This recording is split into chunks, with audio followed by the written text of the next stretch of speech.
এতিমখানার উদ্যোগে আয়োজিত প্রথম ইসলাহী মজলিসের সম্মানিত সভাপতি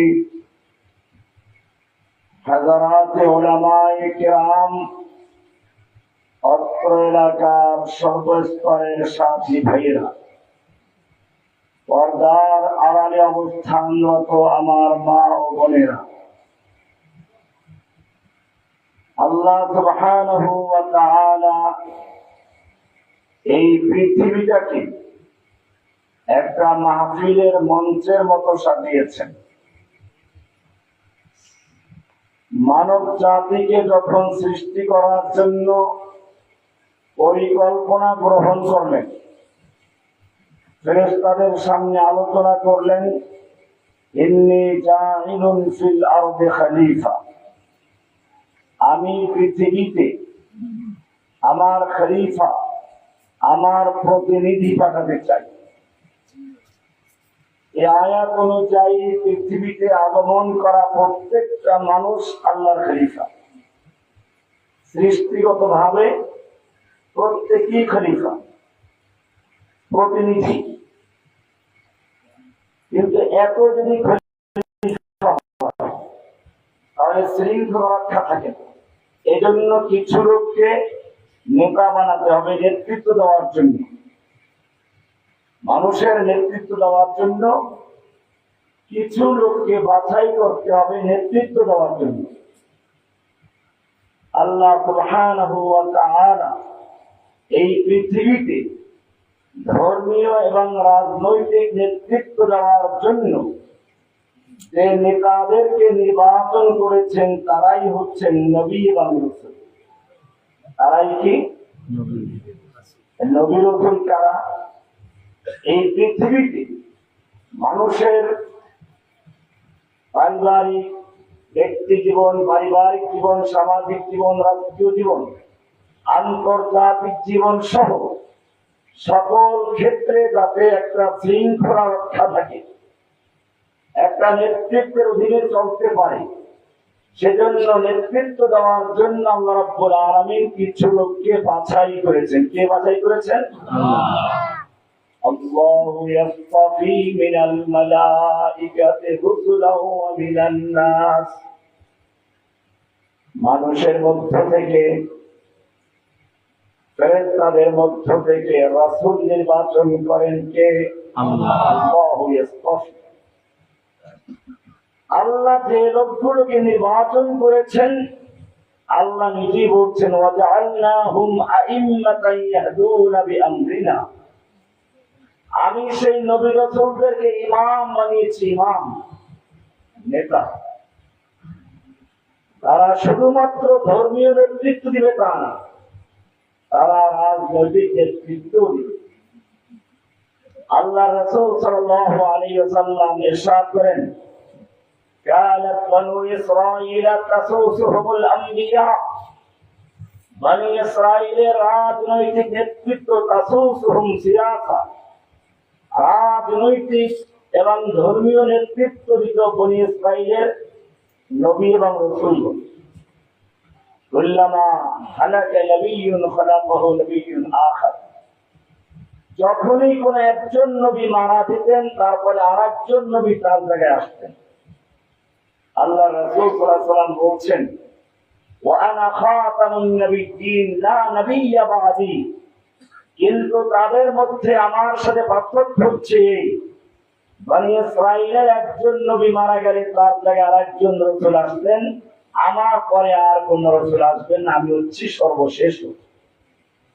আমাদের নবীর দুইটা বৈশিষ্ট্য। কয়টা বৈশিষ্ট্য? দুইটা। কয়টা বৈশিষ্ট্য? দুইটা। একটা হচ্ছে তিনি হচ্ছেন আল্লাহর রাসূল। তিনি কি? আল্লাহর রাসূল, রাসূলুল্লাহ। আর একটা হচ্ছে তিনি খাতামুন নাবিয়্যিন। তিনি কি? আপনারা যে আয়াতটা প্রায় লোকই শুনেন, আমাদের দেশে মিলাদ পড়ে যারা, তারা এটা বেশি বেশি পড়ে। মা কানা মুহাম্মাদুন আবা আহাদিন মির রিজালিকুম ওয়ালাকিন রাসূলুল্লাহি ওয়া খাতামান নাবিয়্যিন, ওয়ালাকিন রাসূলুল্লাহ, তিনি আল্লাহর রাসূল খাতামান নবিয়্যিন এবং খাতামুন নবিয়্যিন, নবীদের সিল মোহর। যেমন একটা চিঠি পদ্ম করে সিল মারে, এরকম নবীদের সিল মানে সিল গালা করে দেওয়া হয়েছে। এরপরে আর কোন নবী আসবে না। আজকে আপনাদেরকে নিয়ে আমি যেমন বসে আছি, আল্লাহ রাব্বুল আলামিন আমাদেরকে দুনিয়ায় পাঠানোর আগে 3টা বড় বড় মাহফিল করেছিলেন। কয়টা মাহফিল? 3টা। কয়টা মাহফিল? 3টা। একটা মাহফিলে আমরা সবাই ছিলাম। আদম থেকে শুরু করে আমাদের একেবারে কিয়ামতের আগে যে লোকটা জন্মগ্রহণ করবে তারা সকলেই ছিল। আপনারা ওটা জানেন। ওটার আলোচ্য বিষয় ছিল আল্লাহ নিজের পরিচয়। আল্লাহ রাব্বুল আলামিন নিজের পরিচয় তুলে ধরে প্রশ্ন করলেন, আলাস্তু বিরাব্বিকুম, আমি তোমাদের রব নই কি? সমস্ত রূহগুলো তখন উত্তর দিয়েছিল, বালা শাহিদনা। আলু বালা শাহিদনা। আলু তারা সকলেই বলল, কি বলল? অবশ্যই আপনি আমাদের রব, আমরা সাক্ষ্য দিচ্ছি। সেই মাহফিলে আপনি আমি সবাই ছিলাম। একটা পাওয়া গেল, তাই না? একটা মাহফিল হচ্ছে আলাস্তু বিরাব্বিকুমের মাহফিল। 2 নম্বর মাহফিলে আপনি আমি কেউ ছিলাম। আদম থেকে শুরু করে আমাদের নবী পর্যন্ত যত নবী এবং রাসূল সংসদে যেরকম নির্বাচনের পরে শপথ নেয় দায়িত্ব দেওয়ার আগে, আল্লাহ রাব্বুল আলামিন দুনিয়াতে যে নবী এবং রাসূলদেরকে পাঠাবেন তাদের জন্য একটা শপথ অনুষ্ঠান করেছে। শুধু নবীদেরকে। কোরআনে আল্লাহ রাব্বুল আলামিন বলছেন, وَإِذْ أَخَذَ اللَّهُ مِيثَاقَ النَّبِيِّينَ, আল্লাহ রাব্বুল আলামিন সমস্ত নবী এবং রাসূলদেরকে একাত্র করে অঙ্গীকার নিলেন, শপথ করালেন। কি শপথ নিলেন? লামা আতাইতুকুম মিন কিতাবিন ওয়া হিকমা, আমি তোমাদের কিতাব দিব, হিকমত দিব, কিতাব দিব, হিকমত দিব, কিন্তু শর্ত হচ্ছে তোমরা জাআকুম রাসূলুম মুসাদ্দিকুল লিমা মাআকুম, তোমাদের পরে আরেকজন রাসূল আসবেন, একজন প্রধান মেহমান আসবেন, প্রধান বক্তা আসবেন। একটা মাহফিলে অনেক বক্তাদের নাম থাকে, হেডলাইনে বড় বক্তার নাম থাকে। বড় বক্তা কি আগে আসে না শেষে আসে? ঠিক দুনিয়ার মাহফিলে ওয়াজ করার জন্য আল্লাহ অনেক বক্তাদের নাম লিখেছেন, তবে আমার আপনার মতো লোক না। এই বক্তা হচ্ছে আদম সফিউল্লাহ, মুসা কালিমুল্লাহ, ঈসা রূহুল্লাহ, ইব্রাহিম খলিলুল্লাহ, ইসমাঈল জবিহুল্লাহ। অনেক বক্তাদের নাম, কিন্তু হেডলাইনে বড় অক্ষরে যে নামটা লেখা মুহাম্মাদুর রাসূলুল্লাহ। দুনিয়ায় যত রাসূল আসবে সব নবী রাসূলদেরকে আল্লাহ তাআলা শপথ করাচ্ছেন, লামা আতাইতুকুম মিন কিতাবিন ওয়া হিকমা, আমি তোমাদের কিতাব ও হিকমত দিব, কিতাব দিব, হিকমত দিব। সুম্মা জাআকুম রাসূলুম মুসাদ্দিকুল লিমা মাআকুম, তোমাদের পরে যিনি এই মাহফিলের প্রধান বক্তা তিনি আসবেন, রাসূল আসবেন, সর্বশেষ মেহমান আসবেন, প্রধান বক্তা আসবেন। সেই বক্তা যখন আসবে তখন তোমাদের মাহফিল বন্ধ রাখতে হবে। লামা আতাইতুকুম মিন কিতাবিন ওয়া হিকমাহ সুম্মা জাআকুম রাসূলুম মুসাদ্দিকুল লিমা মাআকুম, যখন সেই প্রধান বক্তা এসে যাবেন, যিনি তোমাদেরকে সত্যায়ন করবেন, তোমাদের সনদ দিবেন, তোমাদের স্বীকৃতি দিবেন, তোমাদের তখন কাজ হবে কি শুনো। সেই মেহমান আসার পরে আর তোমাদের কোনো বক্তব্য চলবে না, সঙ্গে সঙ্গে চেয়ার খালি করে দিতে হবে। সেই নবী যখন আসবে তখন তোমাদের কাজ হচ্ছে সেই নবীর প্রতি ঈমান আনা, তাকে সাহায্য করা। এই মেহমানটা কে জানেন? এই মেহমানটা কে? মুহাম্মদুর রাসূলুল্লাহ সাল্লাল্লাহু আলাইহি ওয়াসাল্লাম প্রধান মেহমান আসবে। এরপরে আল্লাহ এ পর্যন্তই ছেড়ে দেন না, শপথ করাচ্ছেন, আলা আকরারতুম ওয়া আখাযতুম আলা যালিকুম ইসরি, আমি তোমাদেরকে যে অঙ্গীকার করালাম, শপথ করালাম, এই বাক্যে তোমরা রাজি আছো কিনা, অঙ্গীকার করছো কিনা? আকরারতুম ওয়া আকালতুম আলা যালিকুম ইসরি, পাকা ওয়াদা করো, পূর্ণ শপথ নিলে তারপরেই তোমাদের দুনিয়াতে নবী রাসূল করে পাঠাবো। আলু আকরারনা, সব নবী এবং রাসূলরা এক বাক্যে বলে উঠলেন আকরারনা, আমরা মেনে নিচ্ছি, আমরা সবাই স্বীকার করলাম। আলা ফাশহাদু ওয়া আনা মাআকুম মিনাশ শাহিদিন, তোমরা সাক্ষী থাকো, আমি তোমাদের সঙ্গে সাক্ষী হয়ে রইলাম। শপথ অনুষ্ঠান শেষ, এবারে কাজের ময়দানে নামবেন। পৃথিবীর মাহফিল শুরু হয়ে গেছে, বক্তারা আসতে শুরু করেছেন। প্রথম এক বক্তা আসলেন, তার নাম কি? রশিদুর রহমানী। বক্তা আসা শুরু হয়ে গেছে, রহমানীরা এই বক্তার মধ্যে নাই। এরা আর একটা বক্তব্য ছিল, ওই যে 3টা সম্মেলন বলছিলাম, 2টা সম্মেলন আপনারা জানতে পারেন। একটা ছিল কি সম্মেলন? আলাস্তুবির রব্বিক। 2 নম্বর সম্মেলনটা ছিল কাদের? নবী রাসূল। 3 নম্বর সম্মেলনটা ছিল আমাদের। এই যে মসজিদে যারা আছে সবাই ছিল, আলেমরা সবাই ছিল। وَإِذْ أَخَذَ اللَّهُ مِيثَاقَ الَّذِينَ أُوتُوا الْكِتَابَ لَتُبَيِّنُنَّهُ لِلنَّاسِ وَلَا تَكْتُمُونَهُ, আলেমদেরকে নিয়ে আল্লাহ রাব্বুল আলামিন একটা সম্মেলন করলেন। সেখানেও আল্লাহ অঙ্গীকার মেনে শপথ অনুষ্ঠান করলেন, তোমাদেরকে ইলমে কিতাব দেব, কিতাব কোরআনের ইলম দেব, কিতাবের ইলম দিব।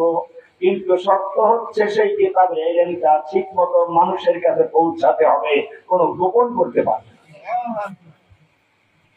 কোনো কিছু গোপন করা যাবে। আলেমদের থেকে অঙ্গীকার নিয়েছে। কয়টা অনুষ্ঠান হোক? 3টা। কিন্তু আজকে আমি শুধু একটা নিয়ে আলোচনা করবো ইনশাআল্লাহ। সেটা হচ্ছে মাঝখানে বক্তাদের অনুষ্ঠান। বক্তা আসতে শুরু করলেন, আদম আলাইহিস সালাতু ওয়াস সালাম চলে আসলেন, বক্তব্য দিয়ে গেলেন। সব নবীদের বক্তব্যের আলোচ্য বিষয়টা লা ইলাহা ইল্লাল্লাহ।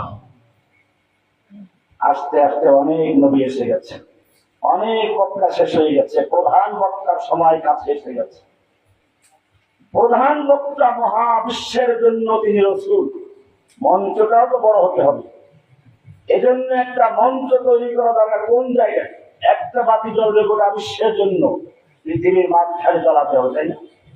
ইব্রাহিম আলাইহিস সালামকে আল্লাহ তাআলা জায়গা দেখিয়ে দিলেন, পৃথিবীর মাঝখানে ঘর তৈরি করো।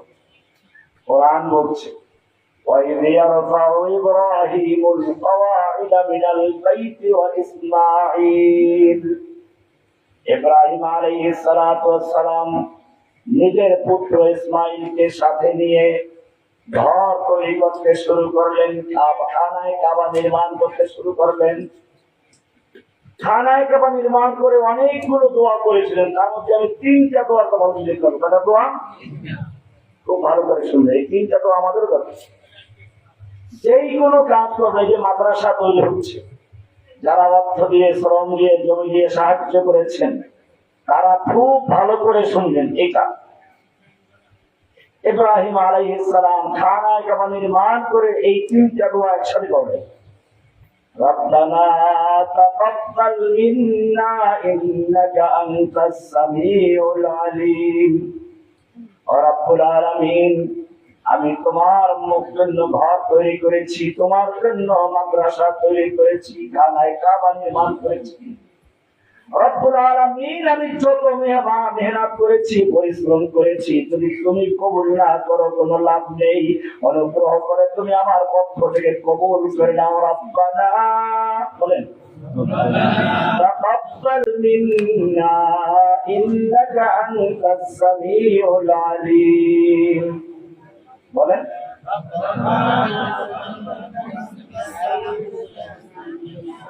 এটা তো অল্পাটের মন্ত্র। আজকে ইসলাহি মসজিদ লেখা আছে। ইসলাহি মজলিস মানে একটা আলোচনা বৈঠক ইসলাহের জন্য, কাজে মুখস্থ করতে হবে। ইব্রাহিম আলাইহিস সালাম প্রথম দোয়া করলেন, কি দোয়া করলেন বলেন? রব্বানা,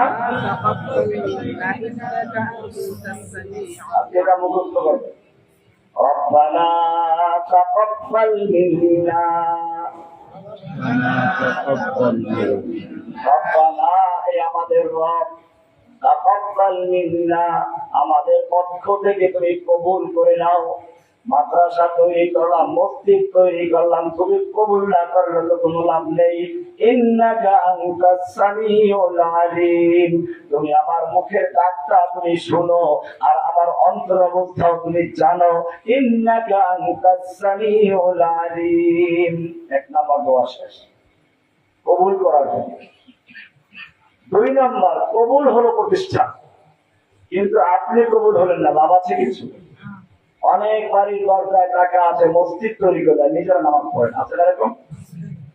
মাদ্রাসা তৈরি করে নিজের সন্তানদেরকে মাদ্রাসায় পড়ায় না, কপাল পড়া, ঠিক কিনা? ইব্রাহিম আলাইহিস সালাম আমাদের পিতা, তিনি শিখাচ্ছেন কি দোয়া করবেন। মাদ্রাসা কবুল হয়ে গেল, এইবারে দুই নম্বর দোয়া করলেন, রব্বানা وَجَعَلْنَا مُسْلِمَيْنِ لَكَ وَمِنْ ذُرِّيَّتِنَا أُمَّةً مُسْلِمَةً لَكَ وَأَرِنَا مَنَاسِكَنَا وَتُبْ عَلَيْنَا إِنَّكَ أَنْتَ التَّوَّابُ الرَّحِيمُ। রব্বুল আলামিন, আমি আর আমার পুত্র মিলে মসজিদ তৈরি করেছি, তুমি মসজিদ কবুল করে নিলা, কিন্তু আমরা যদি তোমার কাছে কবুল না হই তাহলে আমাদের যে দুর্ভাগ্যতার কারণে রব্বুল আলামিন মেহেরবানি করে আমাদের দুজনকে সব সময়ের জন্য মৃত্যু পর্যন্ত তোমার আনুগত্যশীল বান্দা হয়ে থাকার জন্য কবুল মঞ্জুর করে নাও। দুই নম্বর দোয়া করেন। তিন নম্বর দোয়া দিলে আমার মূল উদ্দেশ্য, এই জন্য ওই দুইটা ব্যাখ্যা করলাম। তিন নম্বর দোয়াটা করলেন কি দোয়া? ربنا وابعث فيهم رسولا منهم يتلو عليهم آياتك ربنا وابعث فيهم, ও আমাদের রব, তুমি আমার তোমার জন্য মসজিদ তৈরি করলাম, মাদ্রাসা তৈরি করলাম, এখন দরকার ইমাম। কি দরকার? মসজিদ বড় করলেন, ইমাম সাহেব নাই, কাজ হবে? ইমাম আছে, কোরআন হাদিস জানে না, এজন্য তিনি দোয়া করলেন, রব্বানা ওয়াবা'আথ ফীহিম রাসূলাম মিনহুম, ও রব্বুল আলামিন, তুমি একজন রাসূল পাঠাও, ফীহিম, আমার সন্তানদের মধ্যে, আমার সন্তানদের মধ্যে পাঠাও। তারপরে কি বললেন? ফেরেশতা পাঠাও নাকি? আমার সন্তানদের মধ্যে একজন রাসূল পাঠাও, ফেরেশতা নাকি? জিন না অন্য কিছু? না আল্লাহর পুত্র? খ্রিস্টানরা নবীকে মহব্বত করতে গিয়ে আল্লাহর পুত্র বানিয়ে দিয়েছে। নবী যদি আল্লাহর পুত্র হয়, তাহলে নবীকে তারা অনুসরণ করে, তারা নাতিপুতি। তারা কি নাতিপুতি দাবি করছে না? وقالت اليهود والنصارى نحن أبناء الله وأحباؤه, ইহুদি এবং খ্রিস্টানরা দাবি করলো, যেহেতু ইহুদিরা বলে উভয় আল্লাহর পুত্র, খ্রিস্টানরা দাবি করে হচ্ছে ঈসা আলাইহিস সালাম আল্লাহর পুত্র। আল্লাহর পুত্র যদি যিশু হয়, ওরা তাকে অনুসরণ করে, ওরা নাতিপুতি। এই মহব্বত করে করে আল্লাহর সাথে শিরিক করেছে। এই জন্য ইব্রাহিম আলাইহিস সালাম সব হাত উপর বন্ধ করে দিয়ে দোয়া করেছেন, রব্বানা ওয়াবা'আথ ফীহিম রাসূলাম মিনহুম, ও রব্বুল আলামিন, তুমি আমার সন্তানদের মধ্যে একজন রাসূল পাঠাও, মিনহুম, তাদের মধ্য থেকেই, তাদের মধ্য থেকে, মানুষের মধ্য থেকে, ফেরেশতা না। কারণ আমার সন্তানদেরকে শিক্ষা দেবে কিভাবে পেশাব পায়খানা করতে হবে, কিভাবে খাওয়া দাওয়া করতে হবে, কিভাবে ঘুমাতে হবে, কিভাবে ইবাদত করতে হবে, সব শিক্ষা দেওয়ার জন্য যদি ফেরেশতা রাসূল হয়, খাওয়া দাওয়া প্রয়োজন আছে? ফেরেশতারা খাওয়া দাওয়া করে না, ফেরেশতাদের স্ত্রী সন্তান নেই, স্ত্রী ব্যবহার কেমনে করবে, স্বামী স্ত্রী সম্পর্ক কেমনে হবে, সন্তান লালন পালন কেমনে করবে, খাওয়া দাওয়া কেমনে করবে, ঘুমাতে কেমনে যাবে, এই সবগুলো শিক্ষা দেওয়ার জন্য একজন রাসূল পাঠাও, মিনহুম, আমার সন্তানদের মধ্য থেকেই। বোঝা গেল রাসূল মানুষ না ফেরেশতা? মানুষ। নাকি আল্লাহর পুত্র? আমাদের এই অঞ্চলে অনেকটা কম আছে, আপনি কুমিল্লা লাকসাম দেখবেন রাসূল কি মানুষ? রাসূলকে মানুষ বললে আপনাকে মেরে হাড্ডি করে বলবে। আর কেমন বক্তারা, আবার গলাটা ভাঙা লোকে গানগুলো শুনেছিলাম, কি আদিবাজে গান গাছানেন, মাহফিল নাচাই পড়া। অনেক আছে না বক্তারা বক্তা মাহফিল বক্তা একজন আসলো, পুরো মসজিদ নাচাই গেছে, ওরা নাচায়, নিজেরাও নাচে, এমন নাচা নাচে আপনি মনে করলে কোনো কোরআন শিবির। अव्वल आखिर सब कुछ जाने करीब बाईद हाजिर नाज़िर ज़ाहिर बातिन अल्लाह का हबीब बीजी अल्लाह अल्लाह अल्लाहु ला इलाहा इल्लाहु।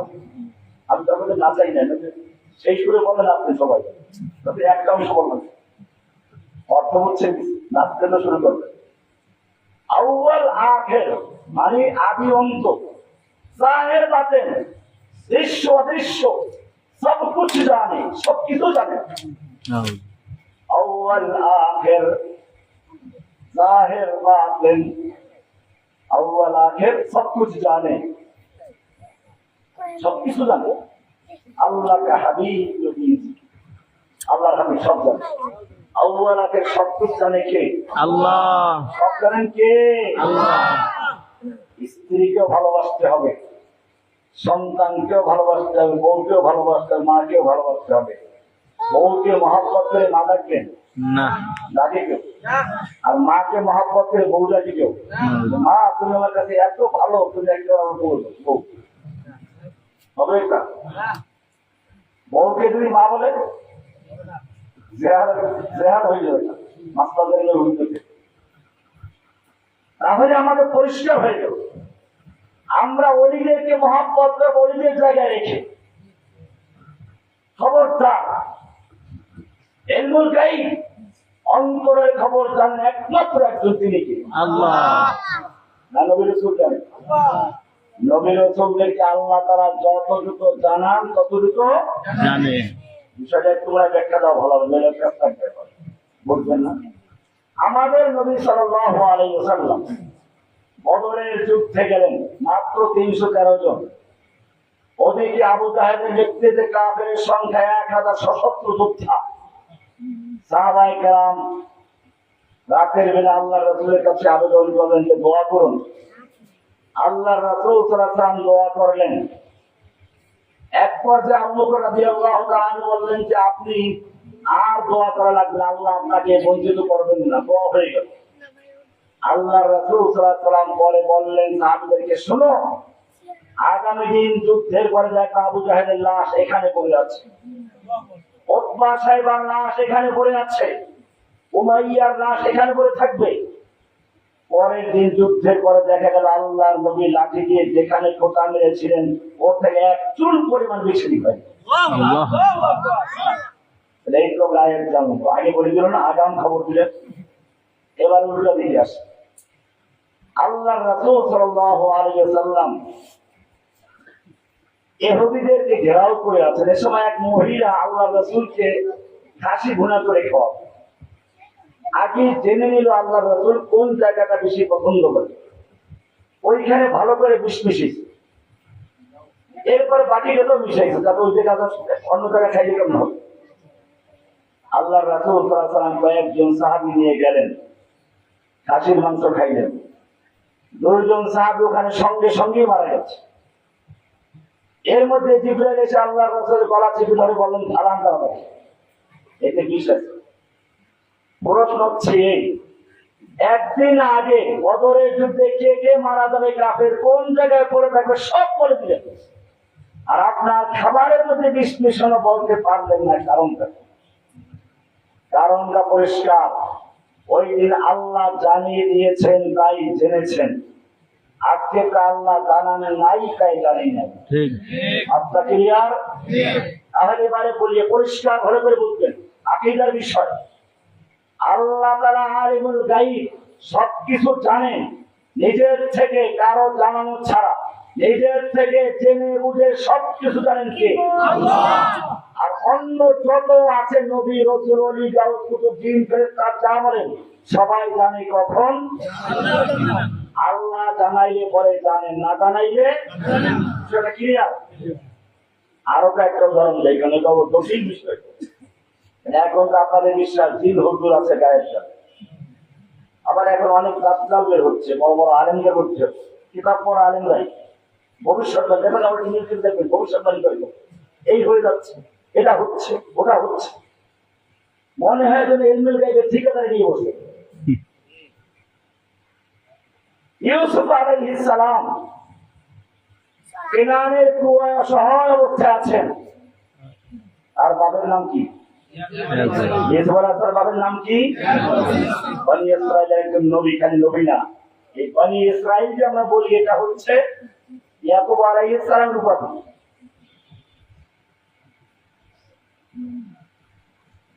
নবী, তার আদরের ছেলে কুয়ায় পড়ে আসে, কোনো খবর নেই। এই ছেলেই যখন মিশরের বাদশা, 35-40 বছর মাঝখানে কেটে গেছে, সন্তানের জন্য কাঁদতে কাঁদতে চোখ সাদা হয়ে গেছে, অন্ধ হয়ে গেছে, মিশরের সব আশপাশে সব দুর্ভিক্ষ লেগে গেছে, খাদ্যের জন্য ইয়াকুবের পুত্ররা চলে গেছে মিশরে। পরিচয় হলো ভাইদের সঙ্গে। এবারে ভাইদেরকে বললো, দেখো আমার এই জামাটা নিয়ে আব্বার চেহারায় লাগায় দিবা, চোখটা ভালো হয়ে যাবে। আব্বা আমার জন্য কান্নাকাটি করতে করতে তার চোখ সাদা হয়ে গেছে, আমার এই জামাটা তার চোখে লাগিয়ে দিও, চোখ ভালো হয়ে যাবে। জামা নিয়ে রওনা করলেন কোত্থেকে? মিশর থেকে। কোত্থেকে? মিশর থেকে। জামা নিয়ে রওনা করলেন কোত্থেকে? আর ওদিকে ইউসুফের বাপ কোথায় আছে? কেনানে। কেনান, জর্ডান, 1,000 মাইলের দূরত্ব। ইউসুফ আলাইহিস সালামের জামা যখন নিয়ে মিশর থেকে রওনা করলো, ইয়াকুব আলাইহিস সালাম বাড়ি বসে বলতেছেন, পুরা চোখে দেখে না, অন্ধ হয়ে গেছে। ইন্নী লাআজিদু রিহা ইউসুফ, আমি ইউসুফের ঘ্রাণ পাচ্ছি, আমি ইউসুফের ঘ্রাণ পাচ্ছি। লাউলা আন তুফান্নিদুন, তোমরা আমাকে পাগল বলতে পারো, কিন্তু না, পাগল বলার করে আমাকে যদি তোমরা পাগল না বলো, কারণ বলবো যে আমি ইউসুফের ঘ্রাণ পাচ্ছি। প্রশ্ন হচ্ছে, তোমার বাড়ির পাশে কুয়ায় যখন ইউসুফ পড়েছিল, অসহায় অবস্থায় যখন সাহায্যের প্রয়োজন ছিল, তখন তোমার নাকে ঘ্রাণ আসতো না ইউসুফের, আর এখন সে রাত বাদশা হয়ে আছে, আর তুমি একবারই বুড়ো বসে বলতে তুমি ইউসুফের ঘ্রাণ পাচ্ছি। কারণটা কি? কারণ উত্তর দেন আপনারা? আল্লাহ জানাই সেটা। যেই সময় ইউসুফ বাড়ির পাশে কুয়ায় পড়েছিল, আল্লাহ জানান নাই, তাই জানি না।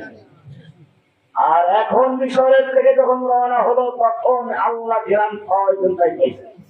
বিষয়গুলো ক্লিয়ার? আরো সামনে আসে।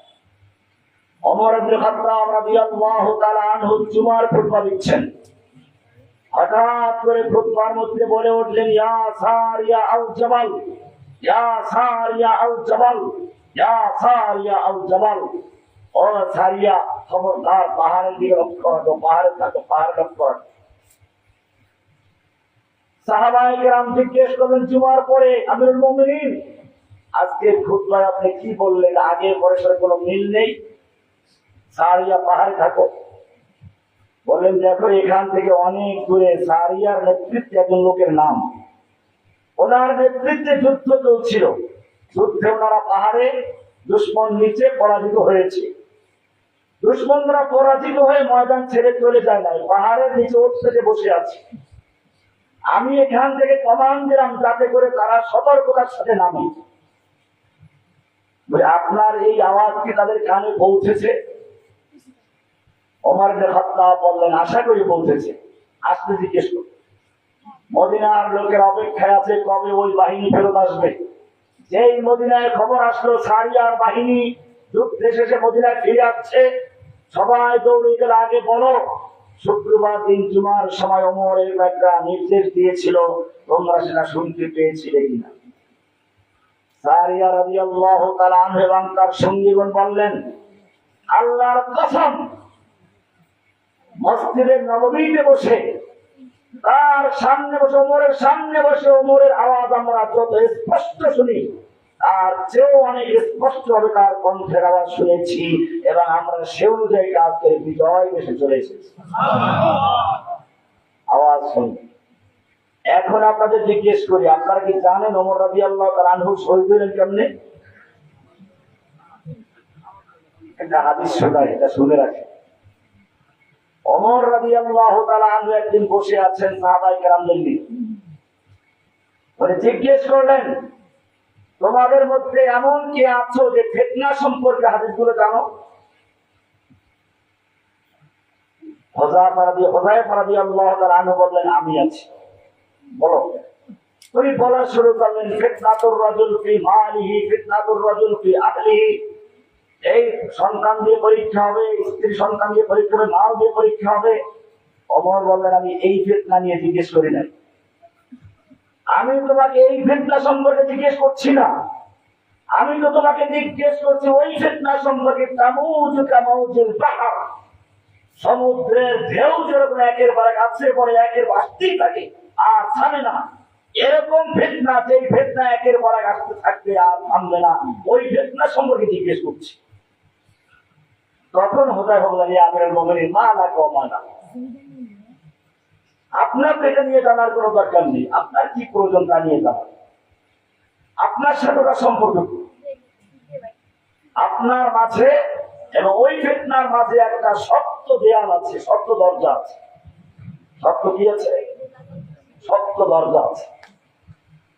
ওমর রাদিয়াল্লাহু তাআলা আনহু বললেন, ওই দরজাটা কি ভেঙে ফেলা হবে নাকি খোলা হবে? ওটা কি খোলা হবে নাকি ভেঙে ফেলা হবে? হুযায়ফা বললেন, ভেঙে ফেলা হবে। ওমর রাদিয়াল্লাহু তাআলা আনহু বললেন, যখন এটা ভেঙে ফেলা হবে তাহলে আর কিয়ামত পর্যন্ত এই দরজা বন্ধ হবে না। ওমর রাদিয়াল্লাহু তাআলা আনহু ফজরের নামাজ পড়াচ্ছেন মসজিদে, পিছনে আবু লুলু আল মাজুসি একটা খঞ্জর বানিয়েছিল, দুই পাশে ধাপ।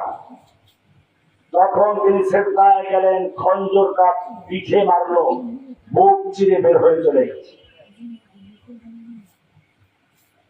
ওমর রাদিয়াল্লাহু তাআলা আনহু শাহাদাত বরণ করলেন। প্রশ্ন হচ্ছে, প্রায় 1200 মাইল দূর থেকে সারিয়ার বাহিনীকে দেখতে পেলেন, পাহাড়ে অবস্থান করো, কমান দিলেন, আর মাত্র 3 ফুট দূরে তার নিজের হত্যাকারী দাঁড়িয়ে আছে ছুরি নিয়ে, জানলেন না ব্যাপারটা কিরকম? ওইটা আল্লাহ জানাইছেন তাই জেনেছেন, এটা আল্লাহ জানান নাই তাই বিষয়টা ক্লিয়ার। এখন ইব্রাহিম আলাইহিস সালাম দোয়া করছেন, রব্বানা ওয়াবআস ফীহিম রাসূলাম মিনহুম, রব্বুল আলামিন, তুমি আমার সন্তানদের মধ্যে একজন রাসূল পাঠাও, তাদের মধ্যে, আমার সন্তানদের মধ্যে, মিনহুম, তাদের মধ্য থেকে, মানুষ রাসূল না ফেরেশতা রাসূল না জিন রাসূল, ইয়াতলু আলাইহিম আয়াতিক, যার প্রথম কাজ হবে আপনার কোরআন তেলাওয়াত করে আমার সন্তানদেরকে শিখাবে। কি শিখাবে? কোরআনের তেলাওয়াত শিখাবে। 1 নাম্বার কাজ তেলাওয়াতে কোরআন। 1 নাম্বার কাজ কি? তেলাওয়াত। 1 নাম্বার কাজ কি? 2 নাম্বার কাজ ওয়ায়ুআল্লিমুহুমুল কিতাবা ওয়াল হিকমা।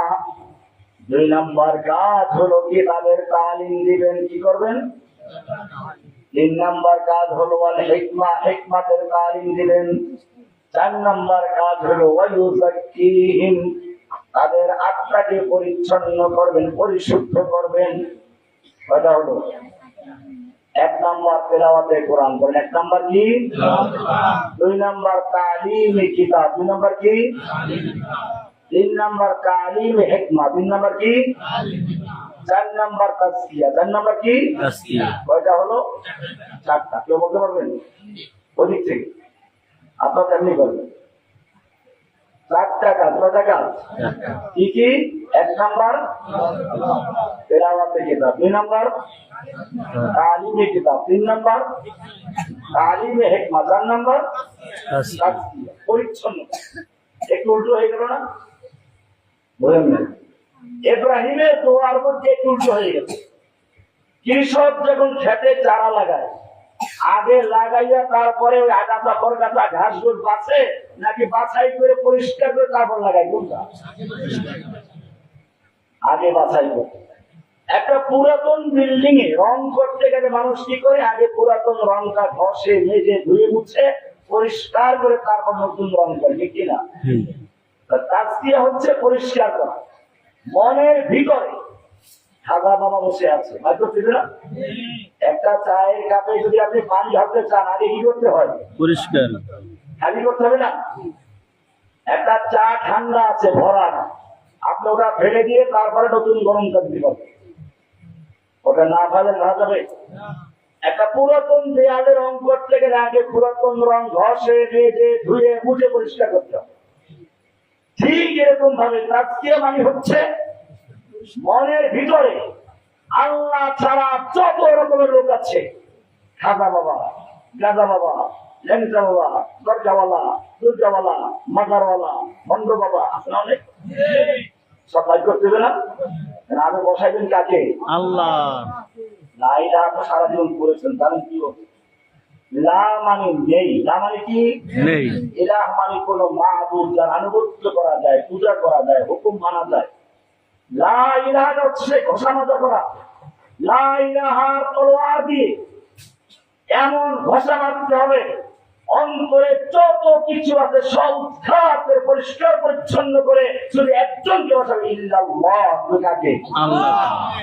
লা ইলাহা ইল্লাল্লাহ। এটাই তাজকিয়া। এটার নাম কি? ইব্রাহিম তাজকিয়া দিয়ে গেলেন শেষে আল্লাহ তাআলা এই জন্য সংশোধন করে দোয়া কবুল করলেন। সূরা জুমা 2 নম্বর আয়াত, والذي بعث في الأميين رسولا منهم يتلو عليهم آياته। আল্লাহ রাব্বুল আলামিন ইব্রাহিমের দোয়া কবুল করলেন। এরপরে বলছেন আমি রাসূল পাঠালাম তোমাদের মধ্যে, তার কাজ এক নাম্বার কাজ হচ্ছে ইয়াতলু আলাইহিম আয়াতি, আল্লাহর আয়াতকে তেলাওয়াত করবেন। এক নাম্বার, ঠিক আছে, তেলাওয়াতের কিতাব। তেলাওয়াতের কিতাব কোরআন তেলাওয়াতের মাধ্যমে কোরআনের ভাষা দিয়ে সব গায়রুল্লাহকে উৎখাত করতে হবে। তারপরে নতুন রং, তারপরে কি? ওয়ায়ুযাক্কিহিম, কোরআনের আয়াতের মাধ্যমে কোরআনের আয়াতের দাসের মাধ্যমে ঘষে মেজে পরিষ্কার করে ইউযাক্কিহিম, নতুন রং করতে হবে। ওয়ায়ুআল্লিমুহুমুল কিতাবা ওয়াল হিকমা, কিতাব ও হিকমতের নতুন রং করতে হবে। নতুন রং, কিতাবের রং। কিসের রং? কোরআনের ইলম, হাদিসের ইলম, এগুলো বসাতে হবে। এজন্য খেয়াল রাখতে হবে লা ইলাহা ইল্লাল্লাহ আমরা সকলেই পড়ি। ইব্রাহিম আলাইহিস সালাম দাওয়াত দিলেন, একজন রাসূল পাঠাও, আল্লাহ মঞ্জুর করলেন, রাসূল আসবে। এবারে রাসূল আস্তে আস্তে একেবারে কাছে চলে আসছে, আরো কয়েকজন মাঝখানে চলে গেছে মেহমান, মনে আছে না?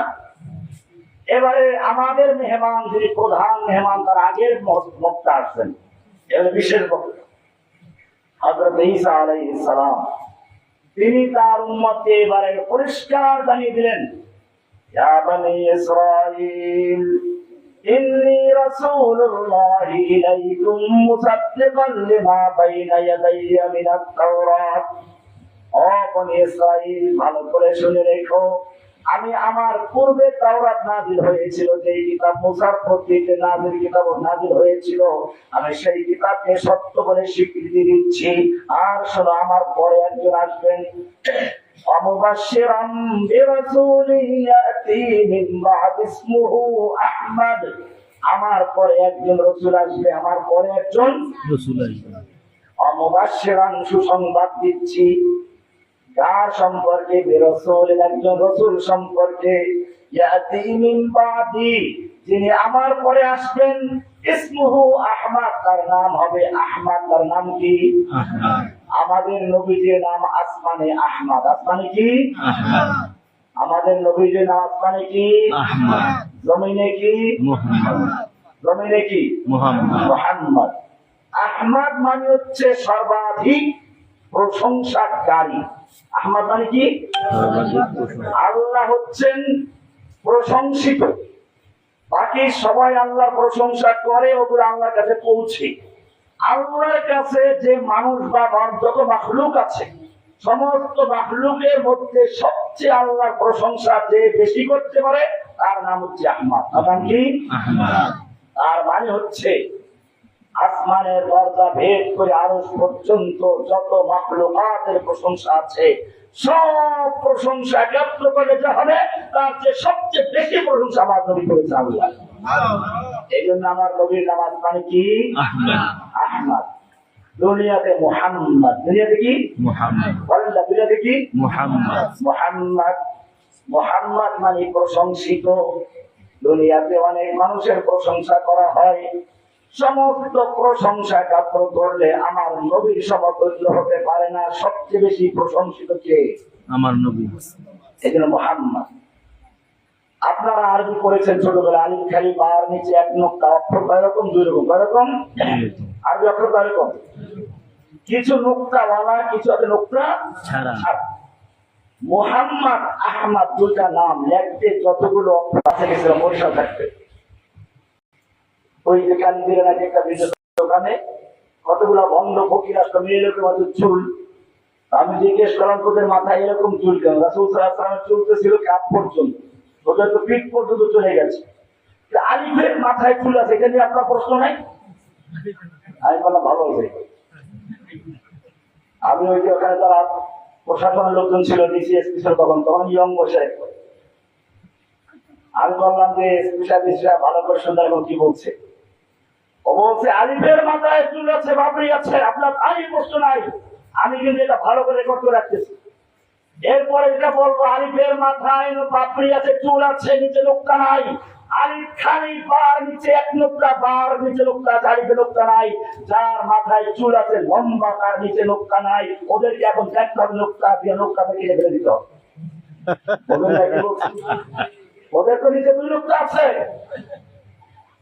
নোক্তা কেটে ফেলে দিতে হবে। ভঙ্গ ফকির গুলো দেখবেন কত বাহানা। বলছিলাম আল্লাহর নবীর নামে যেই কয়টা অক্ষর আহমদ মুহাম্মদ দেখে কোন অক্ষর নোক্তা আছে?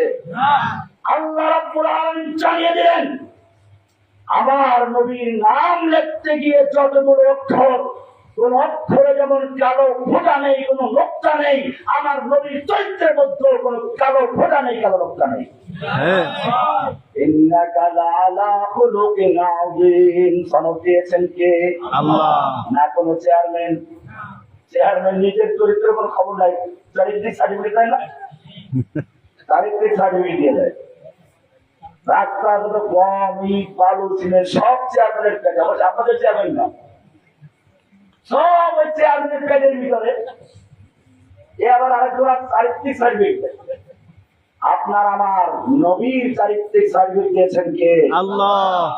ইন্নাকা লাআলা খুলুকিন আযীম। সেজন্য দেখেন নাই বিগত স্বৈরাচারী লেডি হিটলার, লেডি ফ্রাউন, স্বৈরাচারী ফ্যাসিস্ট আল্লাহর নবীর চরিত্র কলঙ্কিত করার জন্য সাহাবাগীদের জন্ম দিয়েছে। নবীকে নিয়ে অশ্লীল কটূক্তি করা, গালিগালাজ করা, এখনো তার সন্তান কিছু আছে, বিদেশ আগিয়ে দিয়েছে তাদেরকে। নবীকে বিতর্কিত করে তার জায়গায় নবীকে মানুষের অন্তর থেকে বের করে দিয়ে তার জায়গায় নিজের বাপেরে বসাবার চেষ্টা করেছে। অন্তরের মালিক কে? অন্তরের মালিক কে? তুমি তোমার বাপকে অন্তরে বসাবার জন্য রাস্তার মোড়ে মোড়ে মূর্তি বসিয়েছ, অফিসে মূর্তি বসিয়েছ, রেডিও টেলিভিশন সহ এমনকি আলিয়া মাদ্রাসা অফিসে পর্যন্ত মূর্তি ঢুকে গেছিল।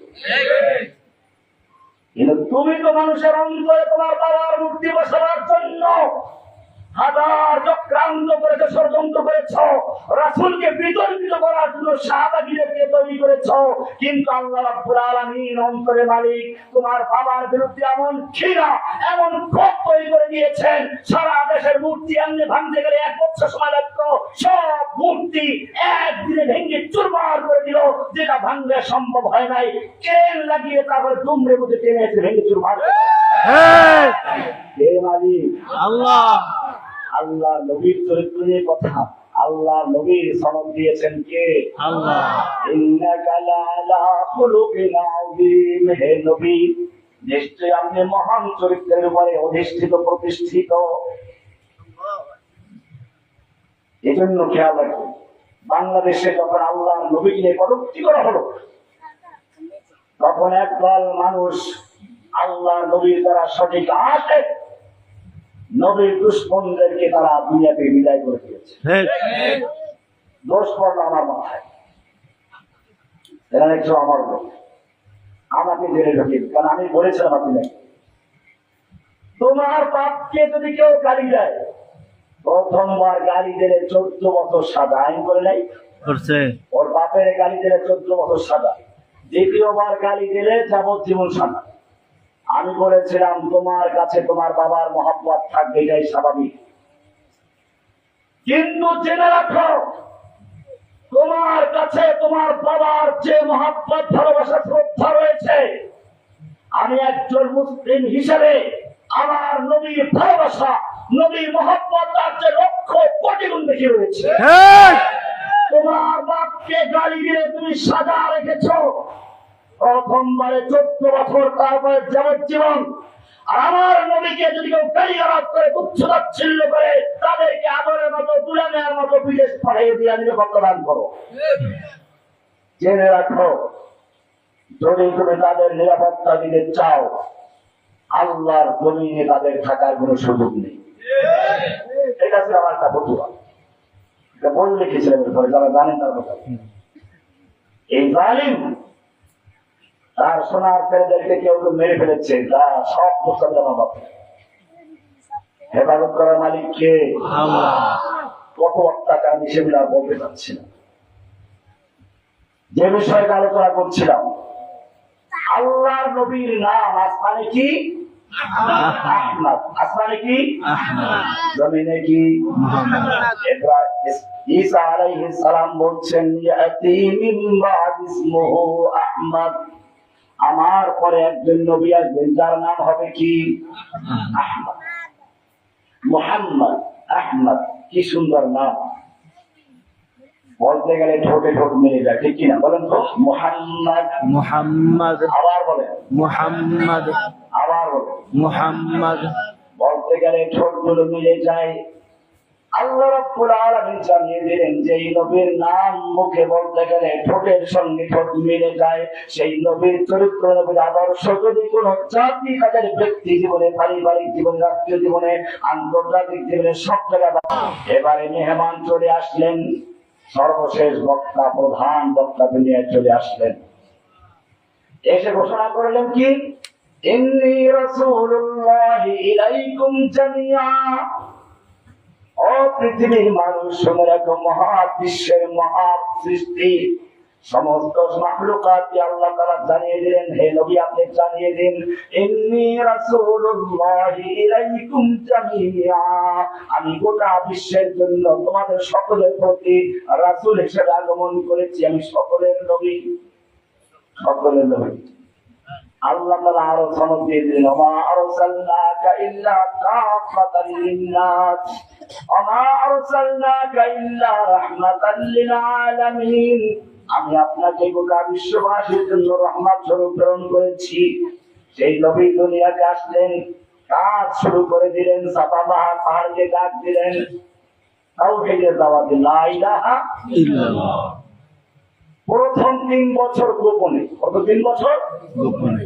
এরপরে আল্লাহর পক্ষ থেকে আদেশ আসলে এখন আর গোপনে নয়, প্রকাশ্যে বলুন। আরবের নিয়ম ছিল, গুরুত্বপূর্ণ কোন কথা বললে একটা উঁচু জায়গায় দাঁড়িয়ে বা পাহাড়ে গিয়ে ঘোষণা করত, রাত সকালে গিয়ে, সকালবেলা ওরা ওরা আক্রমণ করতো, যুদ্ধ শুরু।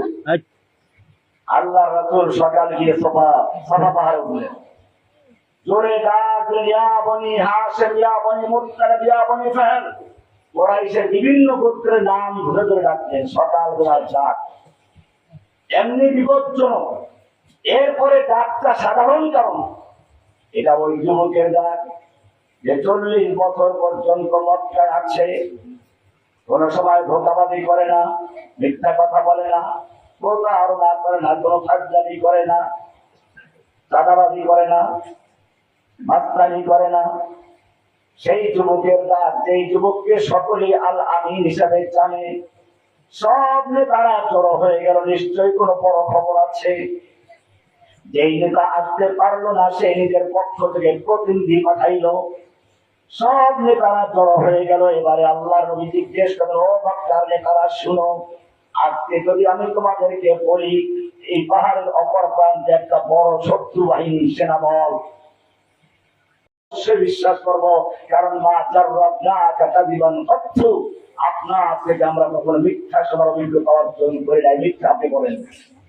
এবারে আল্লাহ রাসূল আবার এক প্রশ্ন করলেন, মক্কার লোকদেরকে দাওয়াত দেন নাই, ইয়া আইয়ুহান নাস, ও বিশ্ববাসী মানব সকল শুনে রেখো, সেই একটি কথা, আর কোনো কথা নয়, কোনো নতুন কথা নাই। সেই কথা হচ্ছে বলো লা ইলাহা ইল্লাল্লাহ।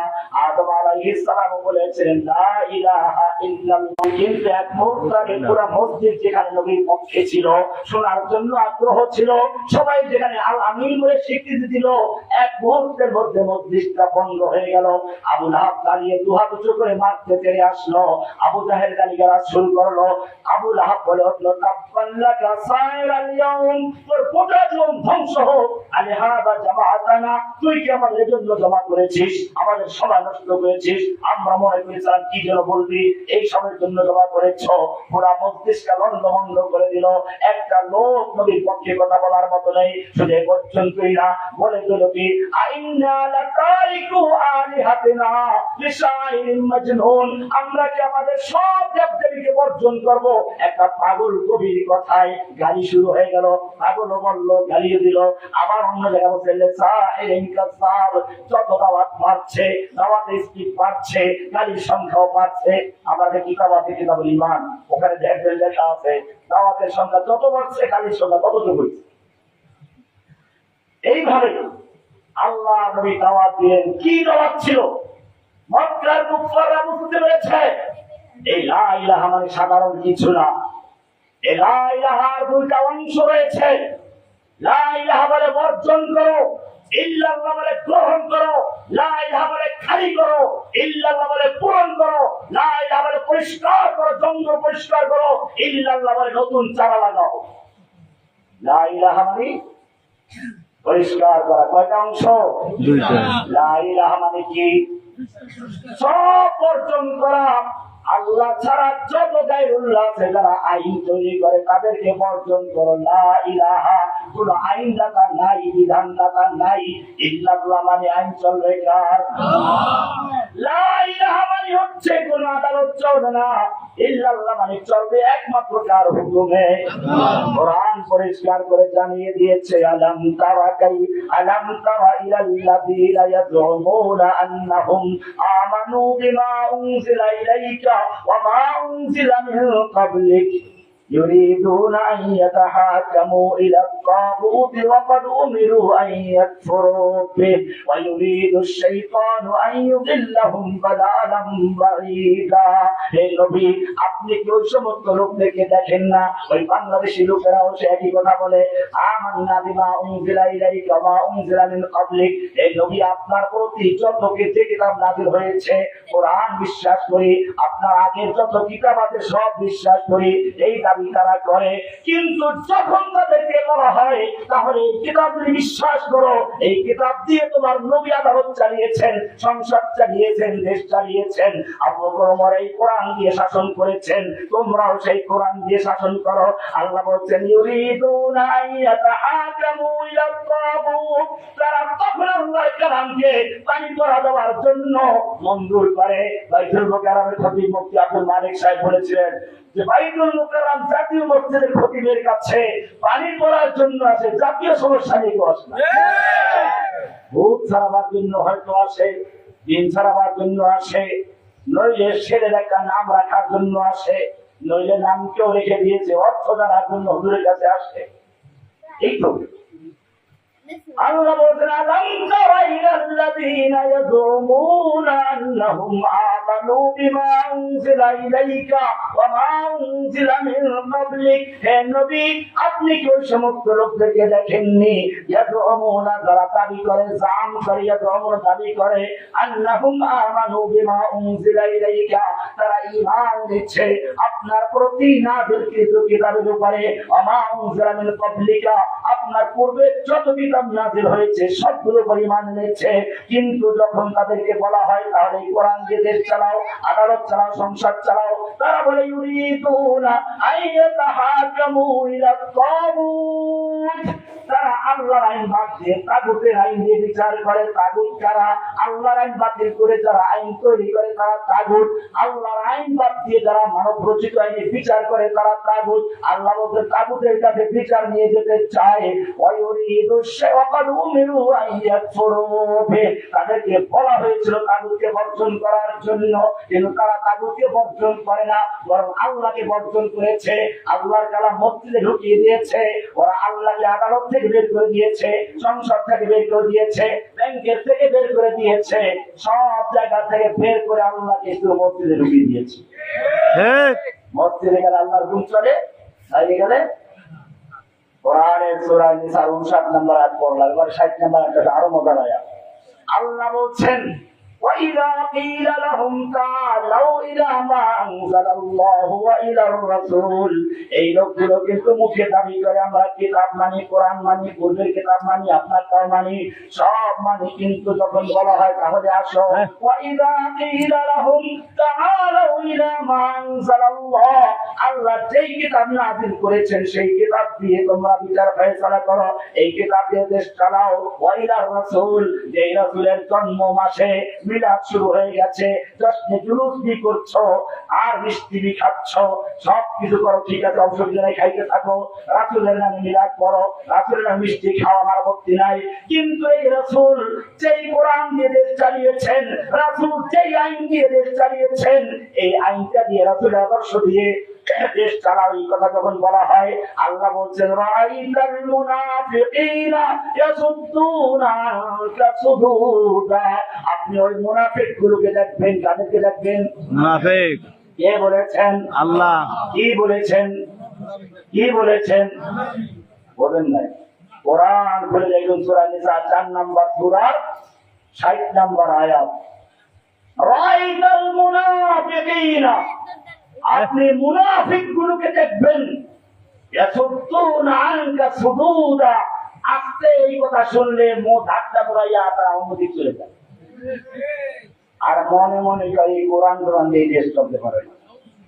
এরা মুসলমান, এরাও কি মুসলমান?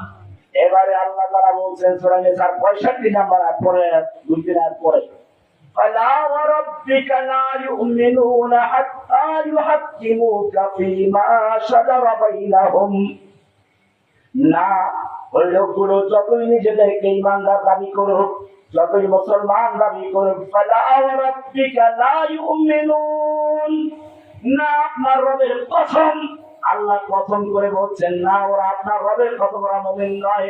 হাত্তা ইউহাক্কিমুকা ফীমা শাজারা বাইনাহুম, যতক্ষণ পর্যন্ত তাদের পারস্পরিক মামলা মোকদ্দমার ক্ষেত্রে, বিচার ফয়সালার ক্ষেত্রে, শাসন করার ক্ষেত্রে আপনার আদালতে বিচার ফয়সালার জন্য না আসবে, কোরআনের কাছে বিচার নিয়ে না আসবে, সুন্নাহর কাছে বিচার ফয়সালার জন্য না আসবে, শুধু আসলে চলবে না, সুম্মা লা ইয়াজিদু ফি আনফুসিহিম হারাজাম মিম্মা কাযাইতা, অতঃপর আপনি যেই বিচার করবেন, কোরআন যেই বিধান দিবে, শাসন দিবে, সেই ব্যাপারে তাদের মনের মধ্যে কোন রকম দ্বিধাদ্বন্দ্ব থাকতে পারবে না, সংশয় থাকতে পারবে না। ওয়ায়ুসাল্লিমু তাসলিমা, সম্পূর্ণরূপে আল্লাহর বিধানের কাছে আত্মসমর্পণ করে মুসলিম হবে। আমাদের দিনের নাম কি? ইসলাম। এর নাম কি? ইসলাম মানে হচ্ছে আত্মসমর্পণ করা, মুসলিম মানে আত্মসমর্পণকারী। আল্লাহ বলছেন হুয়া সাম্মাকুমুল মুসলিমিন, সব তন্ত্র মন্ত্র বাদ দিয়ে, মানব রচিত আইন টাইন সব বাদ দিয়ে এক আল্লাহর হুকুমের কাছে আত্মসমর্পণ করার নাম হচ্ছে ইসলাম। এর নাম কি? ইসলাম। আর এইভাবে ইসলাম যারা পালন করে তাদের নাম কি? মুসলিম। নাকি ইসলাম আর পালন করে না মুসলিম নাম হয়ে গেছে? কি হয়ে গেছে?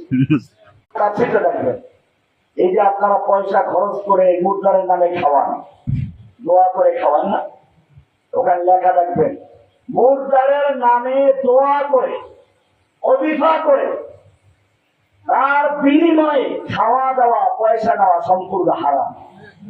যে পয়সা নেয় বা দেয় দুজনই গুনাহগার। হাকিমুল উম্মত আশরাফ আলী থানভী রাহমাতুল্লাহ আলাইহি, ওনার এক বন্ধু ওনারা খিদাঙ্গি মুরিদ দাওয়াত দিলেন, গেছেন খাওয়া, কারণ এটা খানার দুনিয়ার বিনিময় দেওয়া হয়ে যাচ্ছে। আপনি বলেন না বিয়ে কিচ্ছু না, উনি পরিষ্কার করে দিলেন। শেষ পর্যন্ত একজন বলো হজরত খানা খাইছি, আপনি খানা খাইয়ে চলে যান, দোয়া করার জন্য দোয়া এমনি মানুষ। কিন্তু এই যে মজলিস করে কোরআনের খতম করেন আপনারা, ওইখানে তাফসীরে মাহফিল কোরআন, ওই যে সংক্ষিপ্ত তাফসীর আছে, ওরা 35 নম্বর পৃষ্ঠা পড়ে যাচ্ছে, পরিষ্কার লেখা আছে ঈসা আলাইহিস সালামের উদ্দেশ্যে, মুর্দার নামে সব পৌঁছাবার উদ্দেশ্যে পারিশ্রমিকের বিনিময় এমনি মাদ্রাসায় আপনার টাকা দিবেন, এমনি সাহায্য করবেন, তাহলে তো আপনার চাকরি। আরো যদি ওই মুদ্রার ওই সময় বলে কেউ মারা গেলে বলে টাকা দেখবে, তাতে মুদ্রা দাঁড়িয়ে একটা আপনি মারা গেলে পরে আর খতম করেন, আমার খতম এমনি করবে না, সব সময় যা বড়রা সব আপনার আমার বসে থাকবে। গ্রহণ করা হয় নাই, লা ইলাহা ইল্লাল্লাহ বুঝে নাই, মা বাপ মুসলমান, বা আত্মীয় স্বজন মুসলমান, পাড়া প্রতিবেশী মুসলমান, গ্রাম মুসলমান, দেশটা মুসলমানের, এই পরিবেশের কারণে ইসলাম কবুল করেছে। মুসলমান ইতিহাসে ইমান চেঞ্জ হয়ে যায়, যখন এই সন্তানগুলো বিদেশ যায় তখন ইটালিয়ান হয়ে যায়, আমেরিকান হয়ে যায়, ইউরোপের হয়ে যায়, কারণ ইমানটা হয়েছে পরিবেশের কারণে। মুসলমানদের পরিবেশ ইমান ও মুসলমান হয়ে গেছে, এবার পরিবেশ যখন পরিবর্তন ইসলামী হয়ে যায়। এবার তাই বুঝতে পারছি ইমান কি পরিবেশের দ্বারা আসবে না বুঝে শুনে আসবে? ইমান ছিল বুঝে শুনে না পরিবেশের কারণে, বেলালের ইমান ছিল বুঝে শুনে না পরিবেশের কারণে। আপনার আমার ইমান কি এই পরিবেশের ইমান দিয়ে চলবে? যে ইমান বুঝে শুনে গ্রহণ করা হয় ওই ইমান কোন ভয়ের কারণে দূর করা সম্ভব। বেলাল রাদিয়াল্লাহু তাআলা আনহুকে জ্বলন্ত আঙ্গার নিচে দিয়ে উত্তপ্ত বালুর উপরে পাথর চাপা দিয়ে তারপর রাখা হয়েছে। ইমান থেকে সরাইতে পারছেন? কারণ ইমানটা পরিবেশের ইমান ছিল, ইমানটা ছিল কি ত্যাগ এবং কোরবানির ইমান ছিল। সুমাইয়া রাদিয়াল্লাহু তাআলার মহিলা ইসলাম কবুল করার কারণে আবু জাহেল তার লজ্জাস্থানে বর্ষা দিয়ে আঘাত করে করে তাকে হত্যা করেছে। ইমান থেকে সরাতে পেরেছে? কারণ ইমানটা পরিবেশের ইমান ছিল না, ইমানটা ছিল কি ইমান বুঝতে পারেন না, এখন প্রথম বুঝতে পারেন না কি বলছে, কি বলছে পরিবেশের ইমান। যেই ইমান পরিবেশের কারণে হয় সেই ইমান পরিবেশের কারণে নষ্ট। আমাদের ইমান কি পরিবেশের ইমান রাখবেন না বুঝে শুনে করবেন? লা ইলাহা নেই কোনো মাবুদ, সব অন্তর থেকে পরিষ্কার করে লা মানে নেই, লা ইলাহা নেই কোনো ইলাহা, নেই কোনো খাতা বাবা, নেই কোনো কেতা বাবা, নেই কোনো ল্যাংটা বাবা, নেই কোনো দরজাওয়ালা, নেই কোনো দুর্গাওয়ালা, নেই কোনো মাদারওয়ালা, নেই কোনো কিছু দারাজ, নেই কোনো দুর্ভে দারাজ, নেই কোনো আকাবাস, নেই কোনো কঞ্জে বাস, নেই কোনো দাউসুল আজম। মানুষ মানে সবচেয়ে বড় কেরাঙ্কর্তাকে সব উদ্ধার করে পরিষ্কার করে ওই যে বললাম আল্লাহর ওলিদেরকে আল্লাহর ওলির জায়গায় রাখো, নবীর জায়গায় নিও না, নবীকে নবীর জায়গায় রাখো, আল্লাহর জায়গায় নিও না, আল্লাহকে আল্লাহর জায়গায় রাখো, অন্য কারো জায়গায় নিও না। লা ইলাহা বলে সব কিছুকে অন্তর থেকে পরিষ্কার করে শুধু একজনের জন্য খালি করো। ইল্লাল্লাহ বলে কাকে খালি করো?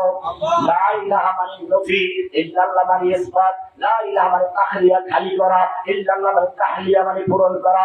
লা ইলাহা মানে হচ্ছে কুফর বিন তাগুত, সমস্ত তাগুতকে উদ্ধার করে দিয়ে পরিষ্কার করে দিয়ে শুধু ঈমান ইল্লাল্লাহ ওয়া ঈমান বিল্লাহ। এবারে দলিল প্রমাণ গ্রহণ করুন। সূরা বাকারা 256 নম্বর আয়াত আল্লাহ বলেন ওয়া মাইয়াকুর বিতাগুত, যে ব্যক্তি লা ইলাহা বলে সমস্ত তাগুতকে বর্জন করেছে, উৎখাত করে দিয়েছে, ওয়ায়ুমিন বিল্লাহি, এরপরে আল্লাহর উপর ঈমান এনেছে, কয়টা কাজ হলো? কয়টা কাজ? একটা যদি সত্যভাবে কিছু ধরতে চান এক হাতে ধরলে চলবে? কয় হাতে ধরতে হবে? আল্লাহ বলেন লা ইলাহা বলে তাগুতকে বর্জন করে এক হাত দিয়ে ধরলো, ইল্লাল্লাহ বলে আল্লাহর উপর ঈমান রাখলো, কয়টা হাত হলো? আগে বর্জন তারপরে গ্রহণ। যদি বর্জন করতে না পারেন শুধু আল্লাহকে মানলেন, মুমিন হওয়া যাবে? আল্লাহ বলেন দুই হাত দিয়ে ধরলো, ফাকাদ ইসতামসাকা বিল উরওয়াতিল উসতা। ইসতামসাকা বলেছেন, মাসাকা বলেন নাই। মাসাকা বললে এক হাত দিয়ে ধরা ছুটতে যাইবে, আর ইসতামসাকা হচ্ছে দুই হাত দিয়ে ধরা। কয় হাত দিয়ে ধরতে হবে? লা ইলাহার মধ্যে কয় হাত আছে? আয়াত আছে লা ইলাহা মানে বর্জন একাত, ইল্লাল্লাহ মানে গ্রহণ, লা ইলাহা মানে খালি করা, ইল্লাল্লাহ মানে পূরণ করা, লা ইলাহা মানে কুফর বিত্তাগুত, সমস্ত তাগুতকে উৎখাত করতে পারবে না। ফেরাউন উৎখাত করতে পারে নাই। মুসা আলাইহিস সালাম তার ঈমান বড় দল ছিলেন, নদী দুই ভাগ হয়ে গেছে, রাস্তা পার হয়ে গেছে, ইব্রাহিমকে আগুন নিক্ষেপ করা হয়েছে, ঈমান থেকে সরাতে পারে নাই। মুহাম্মদ রাসূলুল্লাহ হিজরত করেছেন, ঈমান থেকে সরাতে পারে নাই। বিলালকে সরাতে পারে নাই। এটা দেখে যে এখন উত্তর আছে কিনা, কিন্তু জেনে রাখবেন আল্লাহ রাব্বুল আলামিন মুহাম্মদের পুত্র সন্তান নেই,